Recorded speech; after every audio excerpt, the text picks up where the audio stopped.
Wayanad tourism promotion ക്യാമ്പയിനുമായി all Kerala tour packages അസോസിയേഷന്റെ വയനാട് യാത്ര. കേരളത്തിനകത്തും പുറത്തുമുള്ള 60ഓളം ട്രാവൽ ഏജൻസികളാണ് വയനാട്ടിലെത്തിയത്. ആളൊഴിഞ്ഞു കിടക്കുന്ന ടൂറിസം മേഖലയെ പുനരുജ്ജീവിപ്പിക്കുകയാണ് യാത്രയിലൂടെ ലക്ഷ്യമിടുന്നത്. ഉരുൾപൊട്ടലിൽ തകർന്നത് മേപ്പാടി പഞ്ചായത്തിലെ 2 വാർഡുകൾ മാത്രമാണെങ്കിലും വയനാട് ജില്ല മുഴുവനായും ദുരന്ത മേഖലയായെന്ന തരത്തിലാണ് വാർത്തകൾ പ്രചരിച്ചത്. എന്നാൽ ജില്ലയുടെ ബാക്കി ഭാഗങ്ങളിലെല്ലാം സാധാരണ പോലെ തന്നെ ജീവിതം മുന്നോട്ടു പോകുന്നുണ്ട്. വിനോദസഞ്ചാര മേഖലയിലുണ്ടായ തിരിച്ചടിയാണ് ഇപ്പോൾ ജില്ല നേരിടുന്ന പ്രധാന പ്രതിസന്ധി.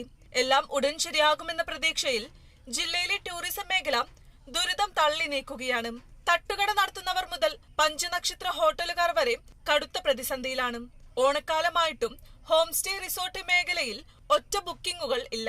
തകർന്നു കിടക്കുന്ന ടൂറിസം മേഖലയെ പുനരുജ്ജീവിപ്പിക്കുക എന്ന ലക്ഷ്യത്തോടെയാണ് ഓൾ കേരള ടൂർ പാക്കേജസ് അസോസിയേഷന്റെ 60ഓളം ഏജൻസികൾ ജില്ലയിലെത്തിയത്. വയനാട് ഡെസ്റ്റിനേഷൻ മേക്കേഴ്സിന്റെ സഹകരണത്തോടെ ജില്ലയിലെ വിവിധ ടൂറിസം കേന്ദ്രങ്ങളും റിസോർട്ടുകളും ഇവർ സന്ദർശിച്ചു. ഇവിടെ നമ്മൾ വയനാട്ടിലെ റിസോർട്ടുകളും ടൂർ പാക്കേജ് അസോസിയേഷനിലെ മെമ്പേഴ്സും ചേർന്ന് വയനാട്ടിലെ വിവിധ ടൂറിസം കേന്ദ്രങ്ങൾ സന്ദർശിക്കുകയും അവിടെയെല്ലാം സേഫ് ആണെന്നുള്ള മെസ്സേജ് നാട്ടിലേക്ക് പാസ് ചെയ്യാനാണ് നമ്മൾ ഉദ്ദേശിക്കുന്നത്. വയനാട് ഇപ്പോഴും സേഫാണ്.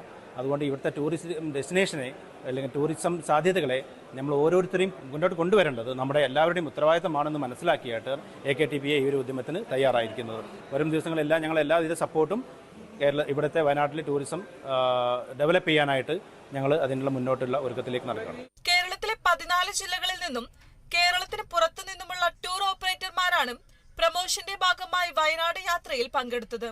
വയനാട്ടിലേക്ക് കൂടുതൽ സഞ്ചാരികൾ എത്താനായി കേരളത്തിനകത്തും തെന്നിന്ത്യൻ സംസ്ഥാനങ്ങൾ കേന്ദ്രീകരിച്ചും പ്രത്യേക ക്യാമ്പയിനുകളും സംഘം നടത്തും.